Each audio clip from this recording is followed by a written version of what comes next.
నమస్తే। ఈరోజు మన సమాజాన్ని నాశనం చేస్తున్నటువంటి ఒక ప్రమాదకరమైన సమస్య గురించి ఇప్పుడు మనం మాట్లాడుకుందాం। అదేమిటంటే డ్రగ్స్ వాడకం వల్ల శారీరకానికి మనసుకు తాత్కాలికంగా ఆనందం కలిగినట్టుగా అనిపిస్తుంది, కానీ నిజానికి అవి ఒక ఆరోగ్యాన్ని నెమ్మదిగా నాశనం చేస్తాయి।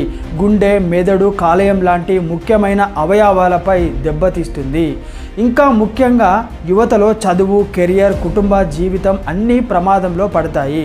డ్రగ్స్కి అలవాటు పడితే మానసిక రుగ్మతలు, డిప్రెషన్, చివరికి ప్రాణాలు పోవడానికి కూడా దారితీస్తుంది। మన దేశంలో నార్కోటిక్ డ్రగ్స్ యాక్ట్ ప్రకారం డ్రగ్స్ తయారీ, విక్రయం, వినియోగం నేరం। డ్రగ్స్తో పట్టుబడితే 10 సంవత్సరాల వరకు జైలు శిక్ష, భారీ జరిమానా కూడా పడే అవకాశం ఉంటుంది। అందుకే ఒక 5 నిమిషాల ఆనందం కోసం జీవితాన్ని పణంగా పెట్టకండి। మీ కలలను, మీ కుటుంబ భవిష్యత్తు ఇవన్నీ కూడా మీ చేతుల్లోనే ఉంటాయి। మీ యొక్క చుట్టుపక్కల ఇలాంటి అలవాట్లు ఉన్నవారు కనిపిస్తే ప్రభుత్వ అధికారులకు కానీ, పోలీస్ సిబ్బందికి కానీ తెలియజేయండి। మత్తు పదార్థాల గురించి మీరేమనుకుంటున్నారు కింద కామెంట్ చేసి తెలపండి।